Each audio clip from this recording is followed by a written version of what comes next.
ದೇವರ ಸಹಾಯವನ್ನು ಕೃಪೆಯನ್ನು ಹೊಂದುವಂತೆ ಹುಡುಕುವಂತೆ ನನ್ನ ವಿಡಿಯೋವನ್ನು ನೋಡುವಂಥ ಸಕಲ ದೇವಜನರಿಗೆ ಯೇಸು ಕ್ರಿಸ್ತನ ನಾಮದಲ್ಲಿ ನನ್ನ ಪ್ರೀತಿಯ ವಂದನೆ. ಮೇ ತಿಂಗಳು ನಮ್ಮಿಂದ ಮುಗಿದು ಹೋಗಿ ಜೂನ್ ತಿಂಗಳಲ್ಲಿ ನಾವು ಪ್ರವೇಶಿಸಿ ದೇವರನ್ನು ಆರಾಧಿಸುವ ಈ ಭಾನುವಾರದಂದು ಆತನು ಮಾಡಿದ ಉಪಕಾರಗಳನ್ನು ನೆನೆಸಿ ಆತನಿಗೆ ಕೃತಜ್ಞತೆ ಹೇಳುತ್ತಾ ಈ ತಿಂಗಳು ನಾವು ಚಿಂತಿಸುವಂಥ ಸಂದೇಶವನ್ನು ಇವತ್ತು ನಾವು ಧ್ಯಾನಿಸೋದಕ್ಕೆ ದೇವರ ಕೃಪೆಯಲ್ಲಿ ಆಶ್ರಯಿಸುವವರಾಗಿದ್ದೇವೆ.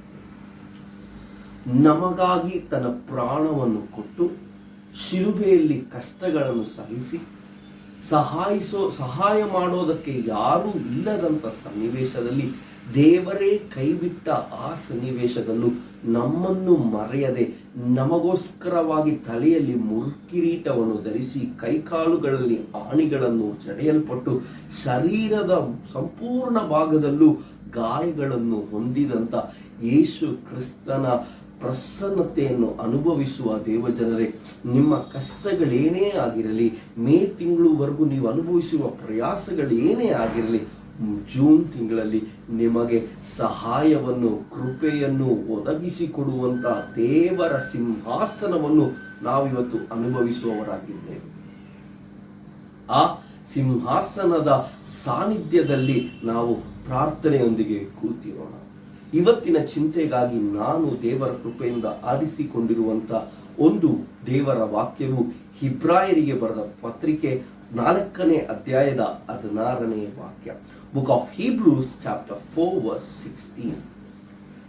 ಆದ್ದರಿಂದ ನೀವು ಕರುಣೆಯನ್ನು ಹೊಂದುವಂತೆ ಆತನ ಕೃಪೆಯಿಂದ ಸಂಯೋಜಿಕವಾದ ಸಹಾಯವನ್ನು ನಿಮಗೆ ದೊರೆಯುವಂತೆ ಧೈರ್ಯದಿಂದ ಕೃಪಾ ಸಿಂಹಾಸನದ ಬಳಿಗೆ ಬರೋಣ. ಪ್ರಿಯ ದೇವಜನರೇ, ಎಬ್ರಾಯರಿಗೆ ಬರೆದ ಪತ್ರಿಕೆಯ ಅಧ್ಯಾಯಗಳನ್ನು ನಾವು ಓದುವಾಗ ಯೇಸು ಕ್ರಿಸ್ತನನ್ನು ನಂಬಿ ಯೇಸು ಕ್ರಿಸ್ತನ ರಕ್ತದಿಂದ ತೊಳೆಯಲ್ಪಟ್ಟು ಯೇಸು ಕ್ರಿಸ್ತನ ಜನರಾಗಿ ಸಭೆಯಲ್ಲಿ ಸೇರಲ್ಪಟ್ಟಂತ ಇಸ್ರಾಯೇಲ್ ಜನರಿಗೂ ಮತ್ತು ಯೇಸು ಕ್ರಿಸ್ತನನ್ನು ನಂಬಿದಂತ ಅನ್ಯ ಜನರಿಗೂ ಬರೆಯುವಂತ ಒಂದು ಗಟ್ಟಿಯಾದಂಥ ದೃಢವಾದಂಥ ಕಠಿಣವಾದಂಥ ಉಪದೇಶಗಳಲ್ಲಿ ಒಂದು ಲೇಖನೆಯಾಗಿದೆ. ಈ ಲೇಖನೆಯಲ್ಲಿರುವಂಥ ಸಕಲ ಅಧ್ಯಾಯಗಳಲ್ಲೂ ಯೇಸು ಕ್ರಿಸ್ತನನ್ನು ಹಿಂಬಾಲಿಸುವಂಥ ಜನರು ಮಾಡಬೇಕಾಗಿರುವಂಥ, ಅನುಸರಿಸಬೇಕಾಗಿರುವಂಥ, ಪಾಲಿಸಬೇಕಾಗಿರುವಂಥ ಉಪದೇಶಗಳನ್ನು ಸಾರುವವರಾಗಿದ್ದಾರೆ. ಈ ಲೇಖನೆಯ ಲೇಖಕರ ಹೆಸರು ನಮಗೆ ತಿಳಿಯದೇ ಇದ್ದರೇನು, ಅನೇಕ ತತ್ವಚಿಂತಕರು ಹೇಳೋದು, ದೇವಶಾಸ್ತ್ರ ಚಿಂತಕರು ಹೇಳೋದು ಅದು ಪೌಲನಿಂದ ಬರೆಯಲ್ಪಟ್ಟಿರಬಹುದು, ಅಪೋಲಸ್ ಎಂಬ ವ್ಯಕ್ತಿಯಿಂದ ಬರೆಯಲ್ಪಟ್ಟಿರಬಹುದು, ಅಲೆಕ್ಸಾಂಡರ್ ಎಂಬ ಒಂದು ದೇವ ಮನುಷ್ಯನಿಂದ ಬರೆಯಲ್ಪಟ್ಟಿರಬಹುದು ಎಂಬುದಾಗಿ ಅನೇಕರು ಭಾಷಾ ಶೈಲಿಗಳನ್ನು ನೋಡಿ ಹೇಳುವವರಾಗಿದ್ದಾರೆ. ಅದ್ಯಾವುದು ನಮಗೆ ತಿಳಿಯದೇ ಇದ್ದರೇನು ಪರವಾಗಿಲ್ಲ. ಇದು ಪವಿತ್ರಾತ್ಮನ ಪ್ರೇರೇಪಣೆಯಿಂದ ಬರೆಯಲ್ಪಟ್ಟಂತ ಈ ಪತ್ರಿಕೆ ನಮಗೆ ಶಕ್ತಿಯನ್ನು, ಬದಲಾವಣೆಯನ್ನು, ಆಶೀರ್ವಾದವನ್ನು ಕೊಡುವ ಒಂದು ಪತ್ರಿಕೆಯಾಗಿದೆ. ಈ ಪತ್ರಿಕೆಯ 4ನೇ ಅಧ್ಯಾಯದಲ್ಲಿ ಸಬ್ಬತ್ ದಿನದ ಕುರಿತಾಗಿಯೂ ಅದಕ್ಕೆ ಬೇಕಾದಂಥ ಸಿದ್ಧತೆಯ ಕುರಿತಾಗಿಯೂ ಅದರ ನಂತರ ಮಹಾಯಾಜಕನ ಸೇವೆಯ ಕುರಿತಾಗಿಯೂ ಹೇಳುವಂತ ಒಂದು ಅಧ್ಯಾಯ.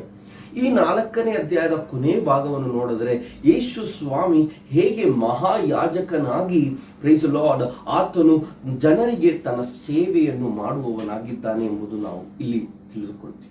ನಾನು ಬರೋ ದಿನಗಳಲ್ಲಿ, ವಾರದಲ್ಲಿ ಮಹಾಯಾಜಕನು, ಹಳೆಯ ಒಡಂಬಡಿಕೆಯ ಮಹಾಯಾಜಕನು, ಹೊಸ ಒಡಂಬಡಿಕೆಯ ಮಹಾಯಾಜಕನ ಕುರಿತಾಗಿ ಆಳವಾಗಿ ಅದರಿಂದ ಮಾತನಾಡುವವನಾಗಿರ್ತೀನಿ. ಇವತ್ತು ಈ ವಾಕ್ಯದ ಒಂದು ಸಾರಾಂಶವನ್ನು ನಿಮಗೆ ಕೊಟ್ಟು ಪ್ರಾರ್ಥಿಸೋದಕ್ಕೆ ಬಯಸುವವರಾಗಿದೆ.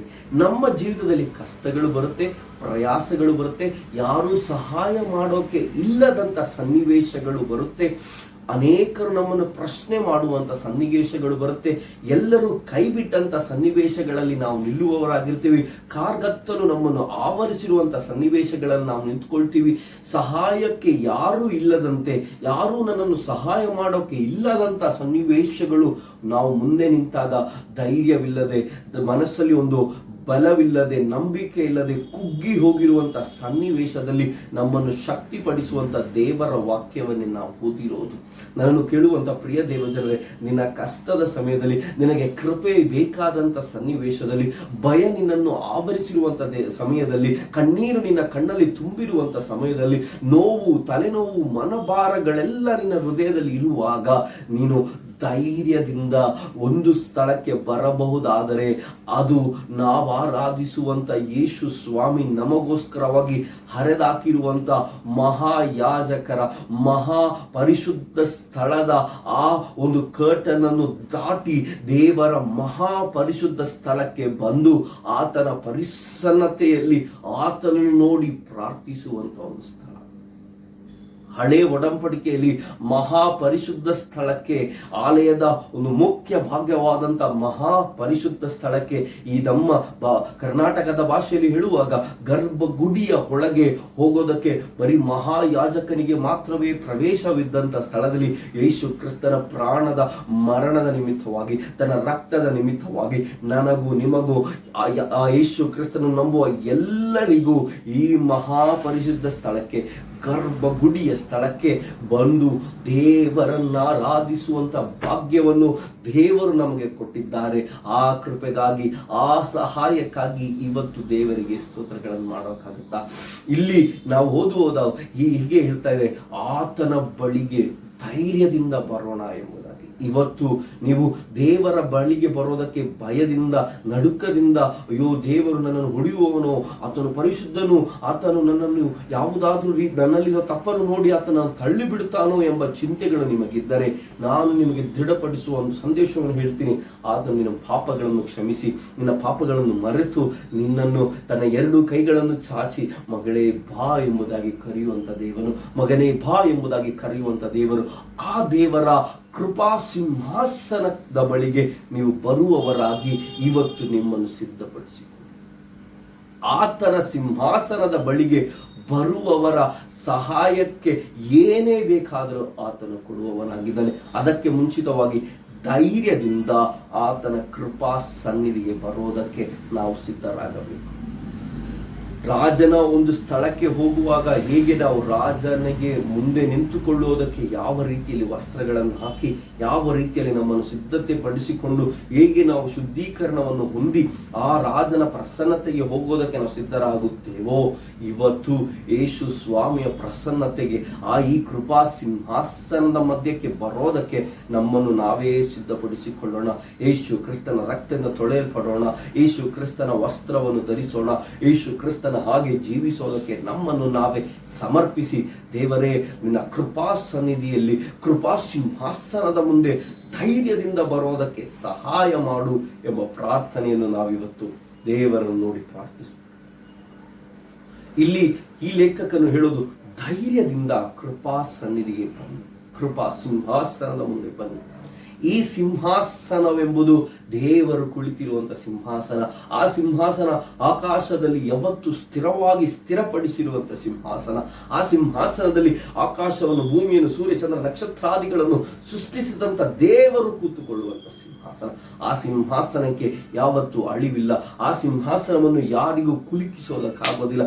ಆ ಸಿಂಹಾಸನದ ಮೇಲೆ ಯಾರಿಗೂ ಕೂತ್ಕೊಳ್ಳೋದಕ್ಕೆ ಅಧಿಕಾರವೋ ಯಾವ ಶಕ್ತಿಯೂ ಇಲ್ಲ.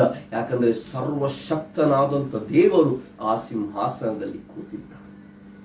ಆ ದೇವರೇ ನಿನ್ನನ್ನು ಇವತ್ತು ಆಹ್ವಾನಿಸೋದು, ನನ್ನ ಸಿಂಹಾಸನದ ಬಳಿಗೆ, ಕೃಪಾ ಸಿಂಹಾಸನದ ಬಳಿಗೆ ಬಾ ಎಂಬುದಾಗಿ. ನೀನು ಕೃಪಾ ಸಿಂಹಾಸನದ ಮುಂದೆ ಬರುವವಳಾಗಿದ್ದರೆ, ನೀನು ಸಿಂಹಾಸನದ ಮುಂದೆ ಬರುವವನಾಗಿದ್ದರೆ, ನಿನ್ನ ಯಾವ ಅವಶ್ಯಕತೆಗೂ, ನಿನ್ನ ಎಲ್ಲ ಕೊರತೆಗೂ, ನಿನ್ನ ಎಲ್ಲ ಮನವಿಗಳಿಗೂ, ನಿನ್ನ ಎಲ್ಲ ಪ್ರಾರ್ಥನೆ ಕೋರಿಕೆಗಳಿಗೂ ಆತನು ಜವಾಬನ್ನು ಕೊಡೋದಕ್ಕೆ, ಉತ್ತರವನ್ನು ಕೊಡೋದಕ್ಕೆ, ಅದಕ್ಕೆ ಬೇಕಾದಂಥ ಸಹಾಯವನ್ನು ಕೊಡೋದಕ್ಕೆ, ಕೃಪೆಯನ್ನು ಕೊಡೋದಕ್ಕೆ ಆತನು ಸಿದ್ಧನಾಗಿದ್ದಾನೆ. ಅದಕ್ಕಿಂತ ಮುಂಚಿತವಾಗಿ ಧೈರ್ಯದಿಂದ, ಭಯವಿಲ್ಲದೆ, ದೇವರು ನನ್ನ ತಂದೆ, ದೇವರ ಮಗಳು ನಾನು ಎಂಬ ದೃಢ ತೀರ್ಮಾನ, ಆ ಒಂದು ನಿಶ್ಚಯದಿಂದ ಆತನ ಪ್ರಸನ್ನತೆಗೆ ಬರೋದಕ್ಕೆ ನನಗೆ ನಿಮಗೆ ಸಾಧ್ಯವಾಗುತ್ತದೆ.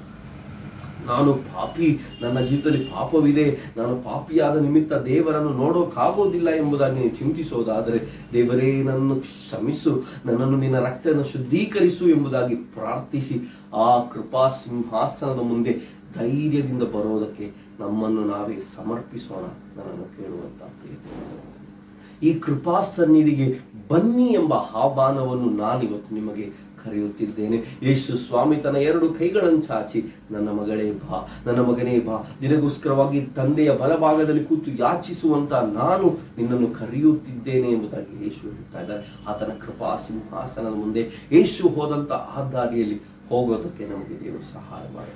ಪ್ರಾರ್ಥಿಸೋಣ. ನಮ್ಮನ್ನು ಬಹಳವಾಗಿ ಪ್ರೀತಿ ಮಾಡುವ ಪರಲೋಕದ ತಂದೆ, ಈ ಒಂದು ಒಳ್ಳೆ ಸಮಯಕ್ಕಾಗಿ ಸ್ತೋತ್ರ. ಈ ಮೇ ತಿಂಗಳಿಂದ ಜೂನ್ ತಿಂಗಳಿಗೆ ನಾವು ಪ್ರವೇಶಿಸುವಾಗ ನಿನ್ನ ಕೃಪೆಯು, ನಿನ್ನ ಸಹಾಯವು, ನಿನ್ನ ಸಿಂಹಾಸನವು ನಮ್ಮ ಜೊತೆ ಬರಲಿ ಎಂಬುದಾಗಿ ಕೇಳ್ಕೊಳ್ತಾ ಇದ್ದೀವಿ. ನೀವೇ ನಮ್ಮ ಮುಂದೆ ಹೋಗಿ ಎಲ್ಲವನ್ನು ನೀವೇ ಸಿದ್ಧಪಡಿಸಿ ನಮ್ಮನ್ನು ಆಶೀರ್ವದಿಸಿ ನಿಮ್ಮ ಸನ್ನಿಧಿಯಲ್ಲಿ ಸಮರ್ಪಿಸ್ತಾ ಇದ್ದೀವಿ. ನಡೆಯುವಂಥ ಎಲೆಕ್ಷನ್ಗಳಿಗಾಗಿ ಸ್ತೋತ್ರ. ಎಲ್ಲ ಎಲೆಕ್ಷನ್ ಒಳ್ಳೆ ರೀತಿಯಲ್ಲಿ ಒಳ್ಳೆ ರಾಜನನ್ನು ಸಿದ್ಧಪಡಿಸಿ ಎಂಬುದಾಗಿ ಕೇಳ್ಕೊಳ್ತಾರೆ. ನಮ್ಮ ಪ್ರಾರ್ಥನೆ ಪರಲೋಕ ಕೇಳಿದಕ್ಕಾಗಿ ಸ್ತೋತ್ರ. ಯೇಸುವಿನ ನಾಮದಲ್ಲಿ ತಂದೆ, ಆಮೇನ್. God bless you. Thank you.